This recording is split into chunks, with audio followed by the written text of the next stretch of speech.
Wakil Presiden ke-10 dan ke-12 Yusuf Kala mengkritik kinerja Mendikbudristek Dikti Nadiem Makarim. JK menyebut Nadiem Makarim menteri yang jarang ke kantor dan juga jarang mengecek permasalahan ke daerah-daerah.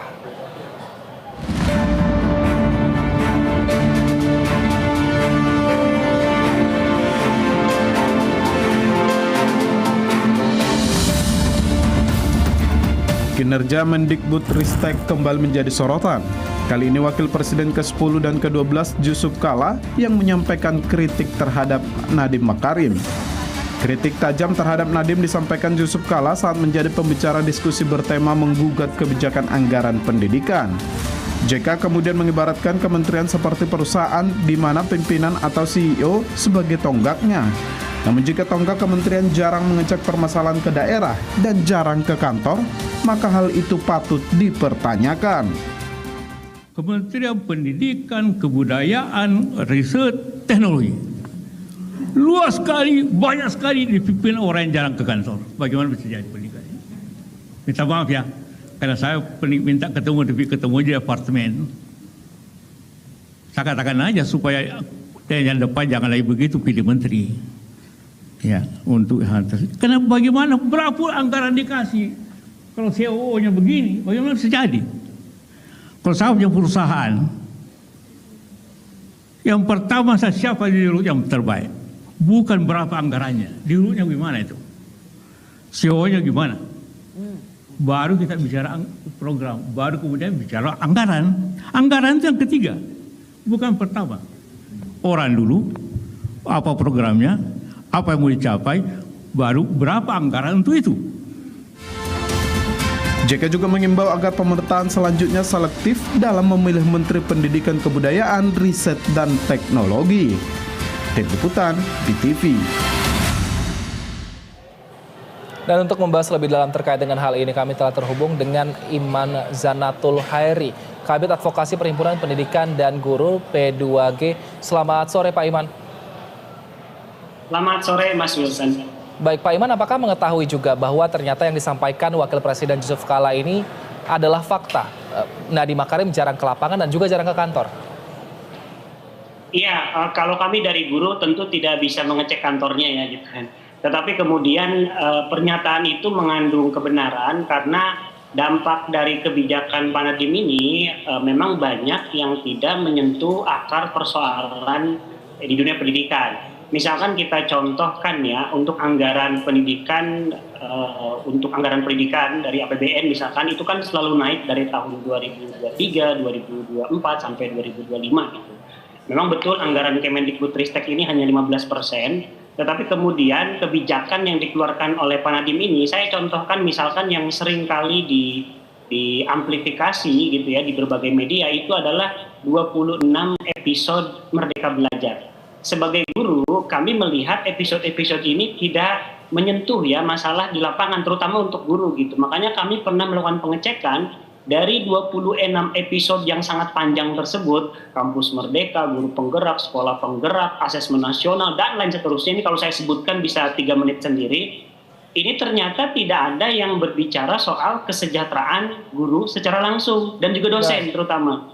Nah, iya, itu tidak ada yang directly langsung. Karena untuk misalkan kebijakan seleksi P3K ya, yang dijanjikan akan merekrut 1 juta guru, ternyata itu bukan bagian dari program Pak Nadiem Makarim sendiri. Jadi kalau programnya saja ini tidak menyentuh akar persoalan, maka ya kita akan melihat ya akhirnya kritik dari Pak Yusuf Kala ini menjadi relevan. Karena ternyata tidak berkaitan dengan masalah yang sebenarnya gitu kan. Guru honorer masih banyak di Indonesia gitu kan. Kebijakan Pak Nadiem misalkan digitalisasi yang mengintegrasikan kurikulumnya dan juga program sekolah penggerak. Sekarang PPG itu harus melalui aplikasi tunggal yang dibuat di masa Pak Nadiem ini, kita menyebutnya PMM. Itu juga guru-guru ini justru tidak fokus mengajar, justru fokus dalam aplikasi gitu. Baik. Apalagi dalam suasana kesejahteraan yang serba kurang, saya kira ini hanya akan menambah beban, justru kualitas belajar kita tidak berkurang, tidak menambah gitu secara signifikan. Selain fokus pada karakter, JK juga mempertanyakan mengenai anggaran di Kementerian Pendidikan karena memang anggaran fantastis yang mencapai 3 triliun untuk program guru penggerak ini diberhentikan ternyata. Nah, tanggapan Anda seperti apa? Apakah memang ada maksud lain atau anggaran ini memang ditujukan untuk hal lain yang mungkin lebih positif? Iya, jadi program guru penggerak ini adalah program yang dikeluarkan dalam rangka peraturan menteri gitu kan. Jadi supaya guru-guru ini sebenarnya guru-guru ini bisa mensosialisasikan kurikulum merdeka yang agak sulit dipahami oleh guru-guru di Indonesia gitu. Maksudnya seperti itu. Tapi memang dari sisi kebijakan ini ada persoalan gitu. Karena kalau pemerintah ingin melatih guru gitu ya, sehingga menjadi guru yang profesional, memenuhi kompetensi-kompetensinya, itu ada di dalam amanat Undang-Undang Guru dan Dosen tahun 2005, yaitu pendidikan profesi guru. Nah, di era Pak Nadiem ini ada yang kebalik-balik.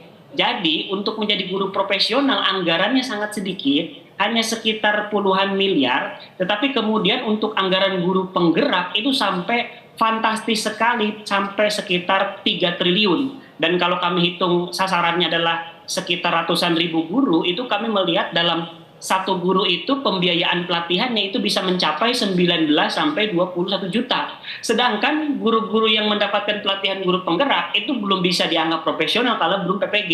Sementara amanat undang-undang guru dan dosen itu guru-guru harus profesional, ini masih mengantri 1,6 juta guru. Nah, inilah yang kebalik-balik menurut kami. Jadi Pak Menteri ini, Pak Nadiem, mohon maaf, ini sibuk dengan programnya sendiri dan tidak memperhatikan masalah yang sangat mendasar seperti saya sebutkan tadi, PPG gitu kan. Adapun hari ini per hari ini diadakan semacam PPG, itu PPG-nya harus masuk ke aplikasi buatan dari Pak Nadiem dalam tanda kurung 400 tim bayangan yang dimuliakannya itu gitu kan. Dan guru-guru ini mulai mengeluhkan karena guru-guru ini kalau kita melihat guru-guru dituntut untuk mengajar murid secara terdiferensiasi online offline. Ini kita full online sehingga kemudian ada kejadian guru yang meninggal kelelahan karena mengikuti program PPG melalui aplikasi ini. Dan ini saya kira harusnya menjadi warning gitu untuk Kemendikbud supaya lebih tahu akar persoalan di pendidikan kita gitu. Baik, Mas Iman, apakah karena mungkin background dari Nadiem Makarim ini adalah bukan seorang akademisi sehingga mungkin kebijakan-kebijakan yang dikeluarkan ini tidak tepat sasaran atau kurang tepat seperti itu? Karena kalau misalnya kita lihat sebelumnya terdekat adalah mantan Menteri Pendidikan Kebudayaan ada Anies Baswedan yang juga merupakan seorang rektor, sebelum-sebelumnya juga berprofesi sebagai seorang rektor. Apakah itu menjadi salah satu yang faktor menurut Anda sehingga kebijakan yang diterapkan ini tidak tepat? Lantas sebaiknya menurut Anda di pemerintahan berikutnya siapa yang cocok menjadi Menteri Pendidikan? Karakter seperti apa yang dibutuhkan? Iya, yang pertama tentu saja melihat 5 tahun terakhir mungkin kami juga jadi trauma gitu ya, bahwa Menteri Pendidikan yang kami harapkan di pemerintahan yang baru tentu saja mungkin ya kalau bisa itu adalah berlatar dunia pendidikan. Dia tahu sekolah di Indonesia karena Pak Nadiem ini pernah berstatement, beliau kaget di Indonesia ada wilayah yang gak ada listriknya gitu. Padahal kita semua sama-sama tahu itu. Artinya sangat jomplang sekali pengalaman beliau dengan kondisi pendidikan di Indonesia. Itu yang pertama. Jadi kami harapkan memang ada latar pendidikannya gitu. Dan yang kedua tentu saja kalaupun memang latar dunia pendidikannya sangat minim, ya minimal beliau ini memang memilih tim yang memang akan mengarahkan gitu ya, sehingga memiliki empatik terhadap dunia pendidikan. Kritik Pak Yusuf Kala misalkan terhadap Merdeka Belajar, sebenarnya kata kunci dari kritik Pak Yusuf Kala terhadap Merdeka Belajar adalah ketika Pak Nadiem ini memakai satu percontohan kecil, ini ingin diterapkan di seluruh Indonesia. Padahal Indonesia itu beragam, ada 17.000 pulau, ada 30 lebih provinsi dan 500 kabupaten dengan perbedaannya masing-masing. Tata kelola kita ini ada di provinsi dan juga di kabupaten dan wali kota. Ini harus harmoni, jadi tidak bisa dengan jalan sendiri. Nah, kami melihat bahwa kebijakan Pak Nadiem ini seperti guru penggerak, sekolah penggerak, ini seperti sibuk dengan programnya sendiri, tetapi tidak ada upaya untuk melihat kondisi di lapangan. Makanya kemudian sering terjadi kontradiksi di lapangan ini. Jadi itu yang poin yang kedua. Dan yang ketiga tentu saja Menteri yang baru ini kami harap punya rasa empatik terhadap situasi dunia pendidikan, terutama terhadap guru gitu. Jangan sampai nanti bikin program yang tidak berpihak kepada guru dan sama sekali tidak membahas kesejahteraan guru gitu ya. Guru sibuk dilatih, dia mengeluarkan ongkos sendiri, tetapi impact-nya buat dirinya tidak ada. Nah ini saya kira 3 faktor utama ya di dalam dunia pendidikan kita. Jadi kita ini adalah dunia pendidik dan juga dunia berbudaya. Jadi Baik. itu 2 hal yang tidak bisa kita pisahkan gitu ya.